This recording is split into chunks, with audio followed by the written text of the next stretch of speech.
చేస్తూ ఉంటాం. ఏమిటనంటే, అయ్యా నన్ను ఆశీర్వదించు. మొట్టమొదటి ప్రతి ఒక్కరు చేసేది ఏమిటనంటే, నన్ను అబ్రహాము కింద ఆశీర్వదించు. తర్వాత అబ్రహాము కుమారుడు ఇస్సాకులాగా ఆశీర్వదించు. ఇస్సాకు కుమారుడు యాకోబులాగా నన్ను ఆశీర్వదించు అని మనం ప్రార్థన చేస్తూ ఉంటాం. చాలా మంది చేసే ప్రార్థన ఇదే, ఆశీర్వదించు ఆశీర్వదించు. మంచిదే, దేవాది దేవుడు ఆశీర్వదించే దేవుడే. వచ్చేవాడిని పొమ్మనే దేవుడు మాత్రం ఆయన కాదు. కానీ ఆశీర్వదించేటప్పుడు అంటే, ఆశీర్వాదం అంటే నువ్వు దేవాది దేవుని దగ్గర నుంచి ఏదో పొందుకోవాలని నువ్వు ఆశ కలిగి ఉంటూ ఉన్నావు. దేవాది దేవుని యొక్క కృపను, దేవాది దేవుని యొక్క దయను, దేవాది దేవుని యొక్క ఆ ప్రేమను పొందుకోవడానికి, కనికరము పొందుకోవడానికి నువ్వు ప్రయత్నం చేస్తూ ఉన్నావు. దేవాది దేవుడు ఈరోజు నీతో నాతో మాట్లాడుతూ ఉన్నాడు. నేను ఆశీర్వదించే దేవుడినే, కానీ ఈరోజు నేను ఆశిస్తూ ఉన్నాను. హల్లెలూయా. నేను నిన్ను ఆశీర్వదించాలంటే నేనుండి కూడా నేను కొన్నింటిని నేను ఆశిస్తూ ఉన్నాను అని ఆయన మాట్లాడుతూ ఉన్నారు. అవి కనుక ఈరోజు నువ్వు ఇవ్వగలిగితే, దేవాది దేవుడు అంటూ ఉన్నాడు, నేను ఆశీర్వదించే దేవుడును. హల్లెలూయా. అసలు మనిషి దేవాది దేవునికి ఏమివ్వాలి? దేవుడు అంటూ ఉన్నాడు, నువ్వేదైనా నేను ఇస్తే అది నేను నా చేతిలో తీసుకొని దానిని విరిచి మరలా ఎవరికి ఇస్తాను? మీకే నేను ఇస్తానని దేవాది దేవుడు మాట్లాడుతూ ఉన్నాడు. హల్లెలూయా. అసలు మనిషి దేవాది దేవునికి ఏమి ఇవ్వాలి? ఆయన ఏమన్నా పేదవాడా? ఆయన ఏమన్నా లేకుండా ఉన్నాడా? అసలు మనిషి ఏమి ఇవ్వాలి? దేవాది దేవుడు దేవాలయంలో వచ్చి చూస్తూ ఉన్నాడట. అనేక మంది ధనవంతులు వచ్చి ఆ కానుక బిడ్డలు వేస్తూ ఉన్నారు. యేసయ్య చూస్తూ ఉన్నాడు. ఒక విధవరాలు వచ్చింది, ఎవరు లేరు, భర్త లేరు, పిల్లలు లేరు, ఎవరు లేరు, కానీ 2 కాసులు తెచ్చి ఆ కానుక పెట్టెలో వేసింది. యేసయ్య శిష్యులతో ఆ సమాజ మందిరంలో ఉన్న వాళ్ళందరితో మాట్లాడుతూ ఉన్నాడు. యేసయ్య ఈమె విలువైనది వేసింది, ఈమె జీవ ప్రాణములన్నీ వేసింది, 2 కాసులు వేసిందని చెప్పి పరిశుద్ధ లేఖనములో ఆ విధవరాల కోసం దేవాది దేవుడు ఎంతగానో స్తుతిస్తూ ఉన్నారు. హల్లెలూయా. ఈరోజు మనం దేవాది దేవునికి ఏమి ఇస్తూ ఉన్నాం? ఏమి ఇచ్చి మనం అడుగుతూ ఉన్నాం? ఆయన స్పష్టంగా మాట్లాడుతూ ఉన్నాడు. ఏమిటనంటే, ఇదిగో నా మందిరములో ఆహారం ఉండునట్లు మీరు 10వ వంతు మీరు తీసుకొచ్చి ఇవ్వండి అని మాట్లాడుతూ ఉన్నాడు. ఏమిటయ్యా మందిరము? ఈ 4 గోడలు, ఈ 4 గోడలు మందిరమా? లేదా ఈ సిమెంట్ స్తంభాల మందిరమా? లేదా ఈ ఫ్యాన్ అన్ని మందిరమా అంటే కాదు. ఆయన అంటూ ఉన్నారు, ఏమిటో తెలుసా? ఇదిగో నీ యొక్క దేహమే నాకు ఆలయము. హల్లెలూయా. ఆ ఆలయములో దేవాది దేవుడు వాక్యము ఉండాలి అంటే, ఆ యొక్క దేవాలయంలో ఆ వాక్యము నెరవేరబడాలనంటే, ఆ వాక్యము ప్రకారంగా నువ్వు ఆశీర్వదించబడాలి అంటే ఒకటే ఆయన మాట్లాడుతూ ఉన్నాడు. 10వ వంతు భాగము తీసుకొచ్చి దేవాలయంలో పెట్టాలి. హల్లెలూయా. పెడితే ఆయన అంటూ ఉన్నారు, చేతితో ఇచ్చేది కాదు, లేదా ఒక పాత్రతో ఇచ్చేది కాదు. ఆయన అంటూ ఉన్నాడు, ఆకాశ వాక్యంలో నేను ఇప్పుతానంటూ ఉన్నాడు. ఈరోజు మనం ఏమి ఇవ్వగలుగుతూ ఉన్నాం తల్లి? ఈరోజు దేవాది దేవునికి ఆయన అడుగుతూ ఉన్నారు, మీరు ప్రతిదీ కూడా నా నుంచి మీరు పొందుతూ ఉన్నారు, కాలాన్ని పొందుతూ ఉన్నారు, రకరకాల ఆశీర్వాదాలు పొందుతూ ఉన్నారు, కానీ ఈ రోజు నాకేమైనా మీరు ఇస్తూ ఉన్నారని దేవాది దేవుడు, పరిశుద్ధాత్మ దేవుడు ప్రశ్న వేస్తూ ఉన్నారు. మొట్టమొదటిగా ఏమి ఇవ్వాలి? మొట్టమొదటి ఆయన ఏమి కోరుకునే దేవుడు అనండి, సామెతల గ్రంథము 23వ అధ్యాయం 26వ వచనం, నా కుమారుడా నీ హృదయమును నాకిమ్ము, నా మార్గములు నీ కనులకు ఇంపుగా ఉండనిమ్ము. నా కుమారుడా నీ హృదయము నాకు ఇమ్మని మాట్లాడుతూ ఉన్నారు. ఎందుకయ్యా హృదయాన్ని అడుగుతూ ఉన్నారండి? ఇర్మియా గ్రంథకర్త మాట్లాడుతూ ఉన్నాడు, హృదయము మోసకరమైనది, హృదయము వ్యాధి గలది. ఇదిగో హృదయము అది రకరకములైన ఆ చెడ్డ తలంపులు కలది, కాబట్టి అది నిన్ను మోసము చేస్తుంది, నువ్వు దాన్ని గ్రహించలేవు. కాబట్టి ఆ హృదయాన్ని నాకు ఇవ్వని మాట్లాడుతూ ఉన్నాడు. నీ హృదయం ఆయనకి ఇస్తే ఆయన అంటూ ఉన్నారు ఏమిటంటే, ఇదిగో నీ హృదయాన్ని, నీ గుండెను మాంసపు గుండెగా నేను తయారు చేస్తా.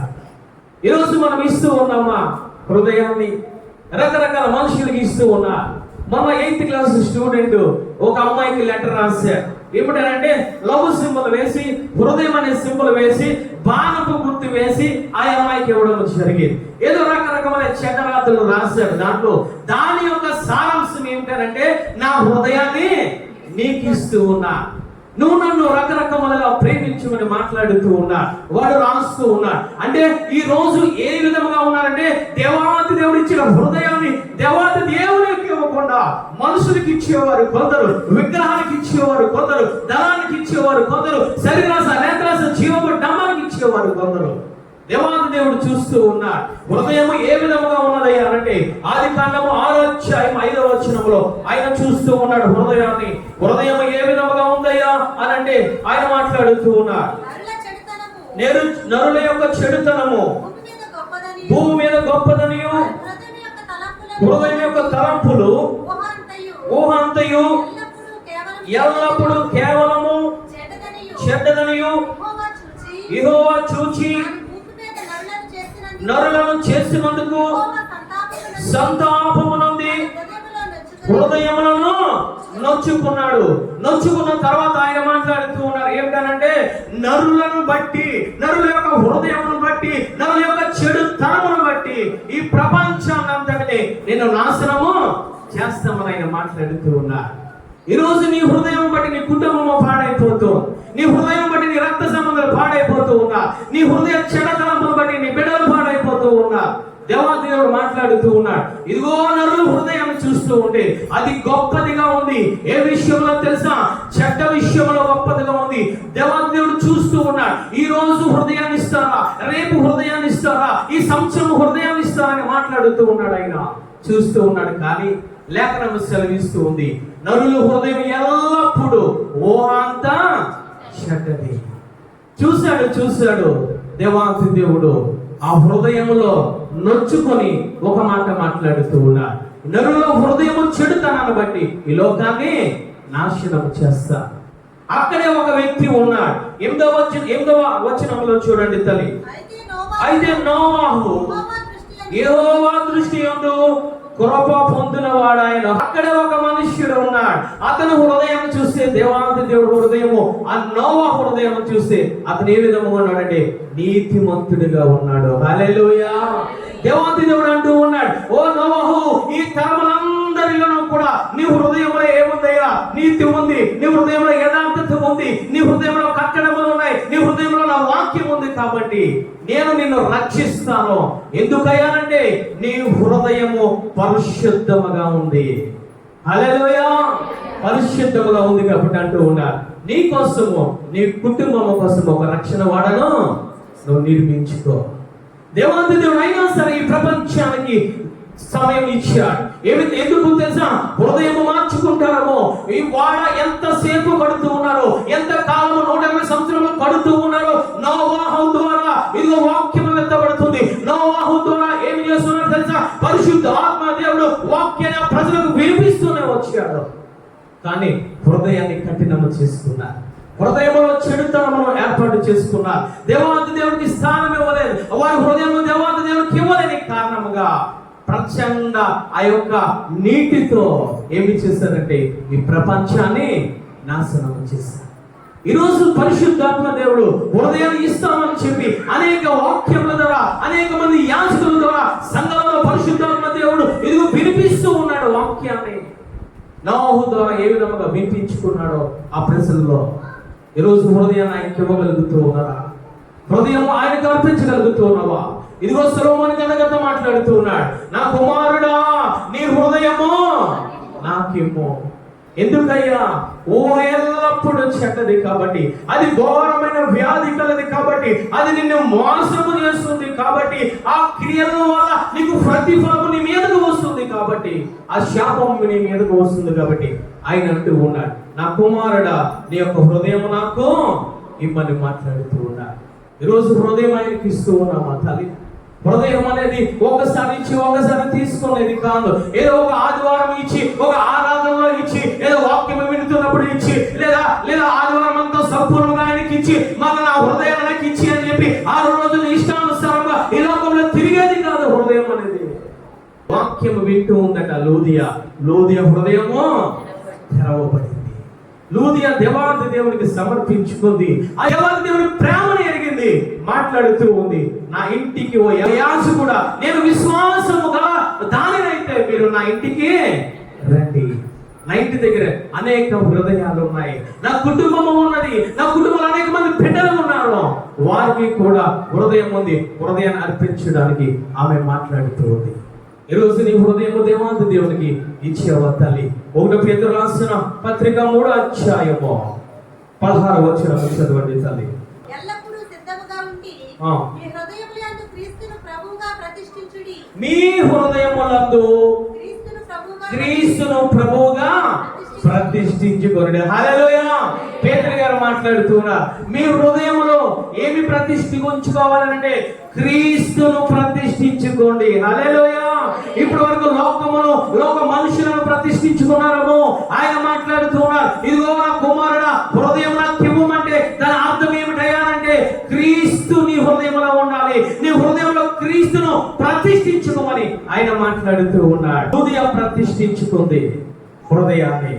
ఆమె ఎంతగానో దీవించబడి బైబిల్ గ్రంథంలో ఆమె పేరును పరిశుద్ధాత్మ దేవుడు రాయించడం జరిగింది.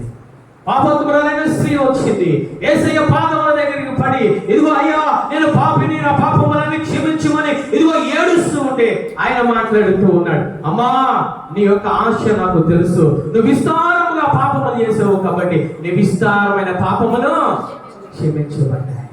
హృదయము దేవాది దేవునికి ఇవ్వడం జరిగింది. ఈరోజు ఇన్ని వాక్యాలు విన్నా దేవాది దేవునికి హృదయం ఇవ్వడం లేదేమో.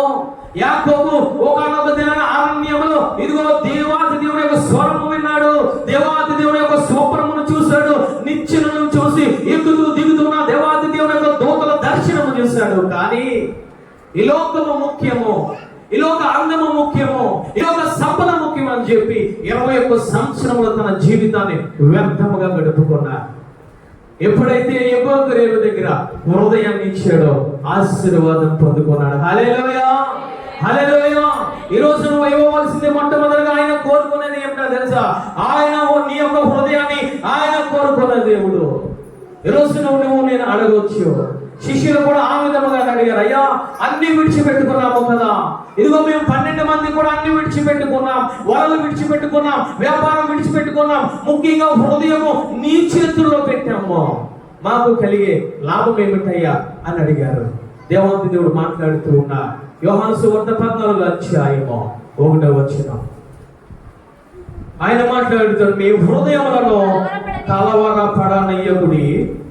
చదువుతాడు, మీ హృదయములను కలవరపడనీయకుడి, దేవుని యందు విశ్వసించుచున్నారు, నా యందు విశ్వాసం ఉంచుడి, నా తండ్రి ఇంట అనేక నివాసములు కలవు, లేని యెడల నేను మీతో చెబుతున్నాను మీకు స్థలము సిద్ధపరచడానికి వెళ్ళి ఉన్నాడు. హల్లెలూయా.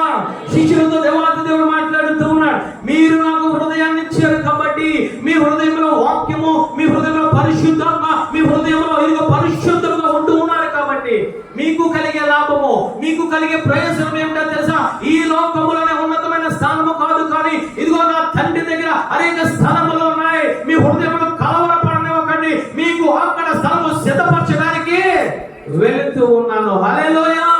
ఈ రోజు ఈ భూమి మీద ఉన్నప్పుడు ఆయనకు నువ్వు హృదయంలో స్థానం ఇవ్వగలిగితే, నీ హృదయం ఆయన చేతిలో పెట్టగలిగితే, ఆయన అంటూ ఉన్నాడు, నాకు హృదయం ఇచ్చేవు కాబట్టి నీ హృదయాన్ని నా తండ్రి దగ్గర నేను పెడతాను. హల్లెలూయా. ఆ స్థలము సిద్ధపరుస్తూ ఉన్నా. ఎందుకయ్యా దేవాది దేవుడు హృదయాన్ని మొట్టమొదటిగా అడుగుతూ ఉన్నాడంటే ఒక మర్మము చెప్తాను, జాగ్రత్తగా మీరు మీ హృదయాల్లో పెట్టుకోండి. ఏమిటో తెలుసా? యేసయ్య వచ్చేది నీ హృదయంలోనికే, యేసయ్య వచ్చేది నీ హృదయంలోనికే, యేసయ్య వచ్చి నేను ఆశీర్వదించేది నీ హృదయంలో నుండే, నీ హృదయంలో నుండి జీవనాలే, నీ హృదయంలో నుండి ప్రతిదీ కూడా ఆయన ఆశీర్వదించే దేవుడే. ఏమిటయ్యా అంటే ఎక్కడికి వస్తాడంటే నీ హృదయం అనే బలిపీఠము మీదకి వచ్చి ఆయన నిలిచి ఉండే దేవుడు, నీతో ఉండే దేవుడు, నేను నడిపించే దేవుడు, నేను ఆశీర్వదించే దేవుడు, ఇదిగో పరమనున్న ఆయన స్థలం దగ్గరికి తీసుకువెళ్ళే దేవుడు. ఒక రకంగా చెప్పాలంటే ఏమిటయ్యా హృదయం అనేది అంటే నీకు దేవాది దేవునికి అంటే నీ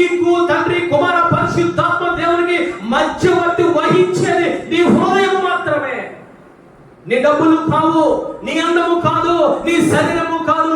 ఆయన వచ్చేది ఎక్కడికి వస్తాడో తెలుసా? నీ హృదయంలోకి వస్తాడు. అందుకే ఆయన మాట్లాడుతున్నాడు, అపోస్తలుడైన పౌలు గారితో మాట్లాడుతూ ఉన్నాడు, ఇదిగో నీ యొక్క దేహము, నీ యొక్క హృదయము దేవాలయం అని మీరు ఎరగరా? దానిలో ఏమి ఉండాలయ్యా? పరిశుద్ధాత్మ నిలయమని మీరు ఎరగరని మాట్లాడుతూ ఉన్నాడు ఆయన. ఈరోజు అలాంటి హృదయాన్ని నువ్వు దేవాది దేవునికి ఇవ్వగలుగుతూ ఉన్నావా? దేవాది దేవునికి సమర్పించగలుగుతూ ఉన్నావా? పేతురు గారు మాట్లాడుతూ ఉన్నారు, మీ హృదయంలో క్రీస్తును ప్రతిష్ఠించుకోండి. హల్లెలూయా! క్రీస్తును ప్రతిష్ఠించుకోండి తల్లి. ఆయన ఒక్కసారి నీకు హృదయాన్ని ఆయన చేతుల్లో పెడితే ఆయన ఏమి చేస్తారు తెలుసా? నీ హృదయము తండ్రి కుమార పరిశుద్ధాత్మ దేవుని చేతిలో పెట్టే దేవుడు. హల్లెలూయా! శిష్యులతో మాట్లాడుతూ ఉన్నారు, ఏమిటో తెలుసా? మీరు భూమి మీద ఉన్నప్పుడు నాకు స్థలం ఇచ్చారు కాబట్టి నా తండ్రి దగ్గర మీకు స్థలం ఇవ్వబోతూ ఉన్నా. ఎటువంటి స్థలం అయ్యా? 12 సింహాసనాల మీద ఒక సింహాసనం మీద మిమ్మల్ని కూర్చోబెడతానని మాట్లాడుతూ ఉన్నా. అటువంటి హృదయాన్ని దేవాది దేవునికి ఇవ్వగలుగుతూ ఉన్నావా తల్లి?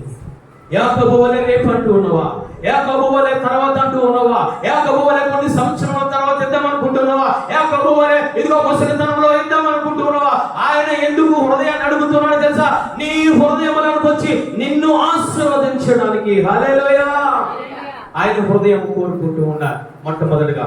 రెండవదిగా ఏమిటయ్యా అనండి, 2 తిమోతి రాసిన పత్రిక 4వ అధ్యాయం 2వ వచనం, వాక్యమును ప్రకటించుము, సమయమందును అసమయమందును ప్రయాసపడము. హల్లెలూయా! రెండవదిగా మాట్లాడుతూ ఉన్నాడు, సమయము దేవాది దేవునికి ఇవ్వాలి. దావీదు గారు అంటూ ఉన్నారు, అయ్యా నా కాలగతులు నీ చేతుల్లో ఉన్నాయి. ఈరోజు నువ్వు నేను ఇక్కడ ఉన్నామనంటే, సజీవ లెక్కలుగా ఉన్నామనంటే, 1వ కరంలో 2వ కరంలో మనము ఇదిగో బ్రతికింపబడి రక్షింపబడి ఈ విధంగా ఉన్నామనంటే, నీ కాలగతులు నా కాలగతులు ఎవరి దగ్గర ఉన్నాయనంటే దేవాతి దేవుడి దగ్గర ఉన్నాయి. ఇవ్వగలుగుతూ ఉన్నావా? దేవాతి దేవుడు అంటూ ఉన్నాడు, 10వ వంతు ఇవ్వమంటూ ఉన్నాడు. అంటే 24 గంటల్లో 10వ వంతు ఎంతనంటే 2.5 గంటలు.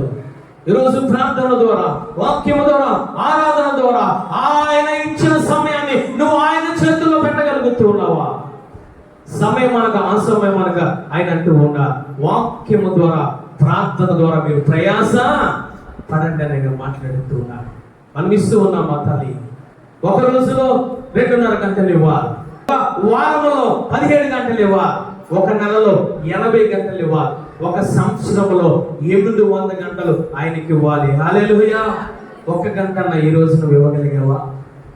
హాస్పిటల్కి వెళ్ళిన తర్వాత మనము ప్రార్థన చేస్తూ ఉంటాం, అయ్యా నన్ను ఒక్కసారి జ్ఞాపకం చేసుకో, ఒక్కసారి జ్ఞాపకం చేసుకో. నువ్వు సమయాన్ని ఇస్తే దేవాది దేవుడు నీకు సమయాన్ని ఇచ్చే దేవుడు. హల్లెలూయా! ఇసుకే మాట్లాడుతూ ఉన్నాడు, అయ్యా ఇదిగో నేను చనిపోవడానికి సిద్ధముగా ఉన్నా, నన్ను ఒకసారి జ్ఞాపకం చేసుకో. ఎందుకయ్యా? ఇదిగో యథార్థంగా నేను జీవించా, యథార్థమైన జీవితాన్ని నేను గడిపాను కాబట్టి నీకు సమయాన్ని ఇచ్చాను కాబట్టి నన్ను ఒక్కసారి జ్ఞాపకం చేసుకోమంటే దేవాది దేవుడు అంటూ ఉన్నాడు, నీకు 15 సంవత్సరాల ఆయుష్ను పొడిగించా. వాక్యం వింటున్న సహోదరి సహోదరుడా, దేవాది దేవుడు నీకు ఆరోగ్యాన్ని ఇచ్చాడు. ఆయన కోరుకునేది నీ ధనము కోరుకోవడం లేదు, నీ ఆస్తి పాస్తులు కోరుకోవడం లేదు, నీ అంగాన్ని కోరుకోవడం లేదు. ఆయన అంటూ ఉన్నారు, రెండవదిగా నువ్వు నాకు సమయాన్ని ఇవ్వగలుగుతూ ఉన్నావా? ఈరోజు విశ్వాసంలో వచ్చే సమాధానం ఏమిటనండి, నాకు డ్యూటీ సమయం అండి, నాకు అసలు ఖాళీ లేదండి, నేను చాలా బిజీ అండి, ఎవరితోనూ కూడా గడపడానికి కూడా నాకు సమయము ఉండదండి. దానియేలు ఎవరో తెలుసా? ఒక ప్రధానమంత్రి పోస్టులో ఉన్నారు. దానియేలు రోజుకు 3 ప్రార్థన చేస్తూ ఉన్నారు.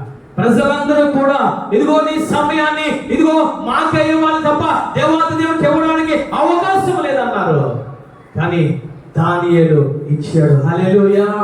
ప్రాణము పోయే స్థితిలో ఖాళీ చేసుకొని నా ప్రాణము కన్నా దేవాది దేవుడికి ఇచ్చే సమయమే గొప్పని దానియేలు ఇవ్వడం జరిగింది.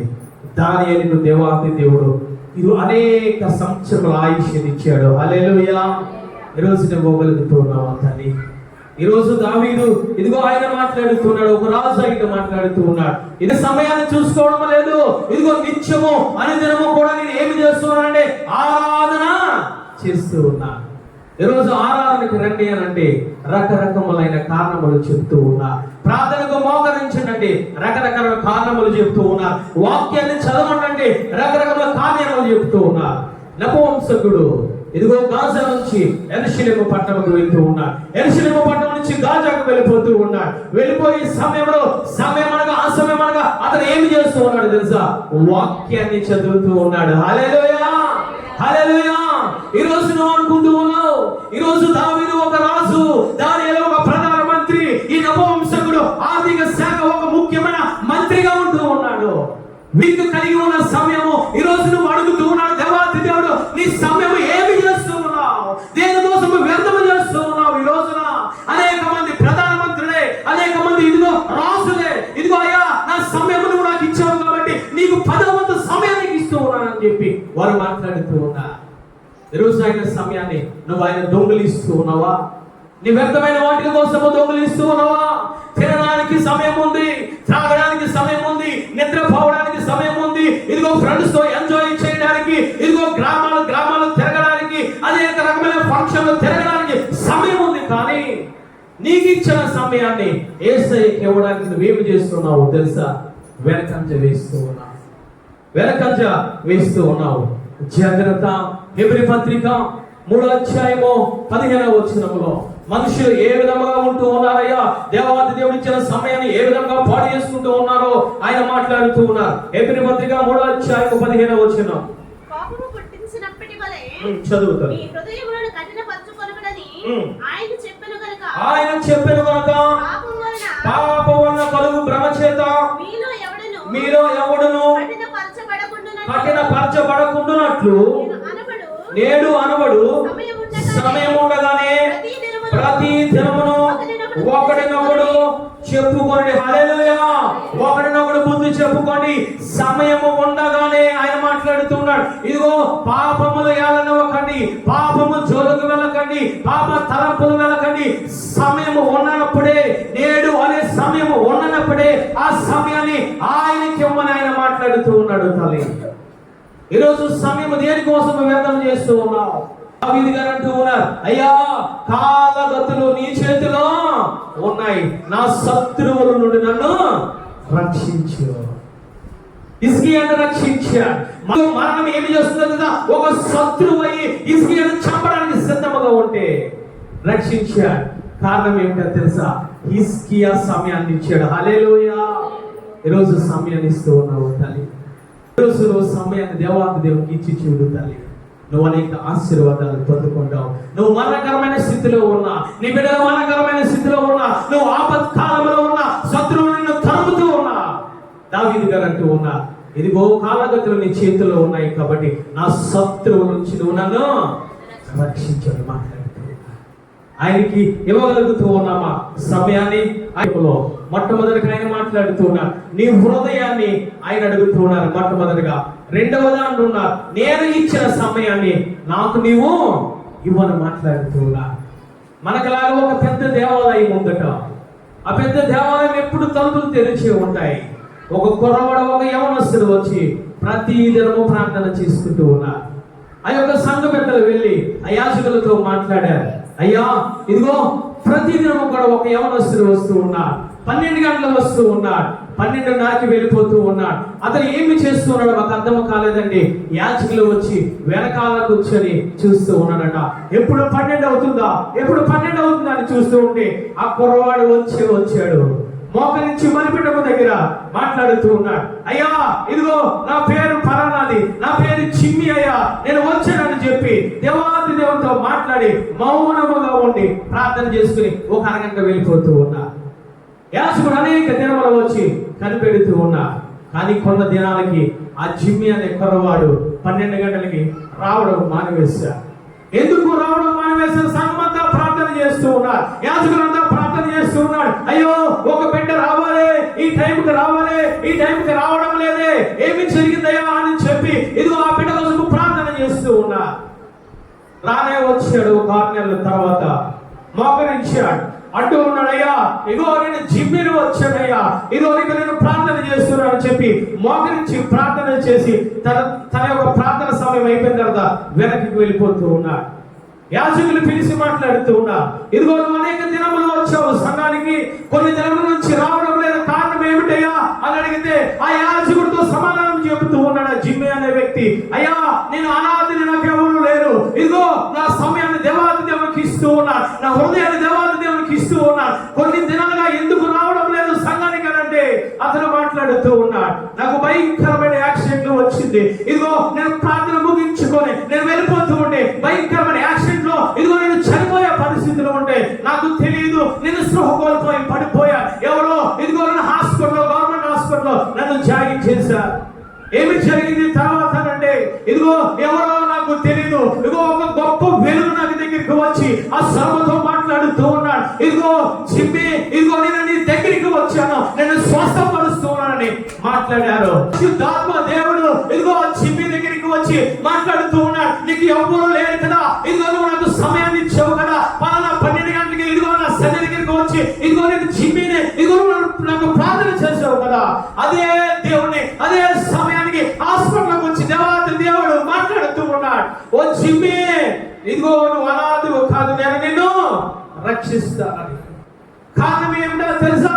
దేవాది దేవుడు నువ్వు సమయం ఇస్తే దేవాది దేవుడు నీకు మరణకరమైన రోగము నుంచి, రెండవ రాకడ ఆ భయంకరమైన ఆ పరిస్థితి నుంచి, ఆ భయంకరమైన పరిస్థితి నుంచి దేవాది దేవుడు నిన్ను రక్షించే దేవుడు.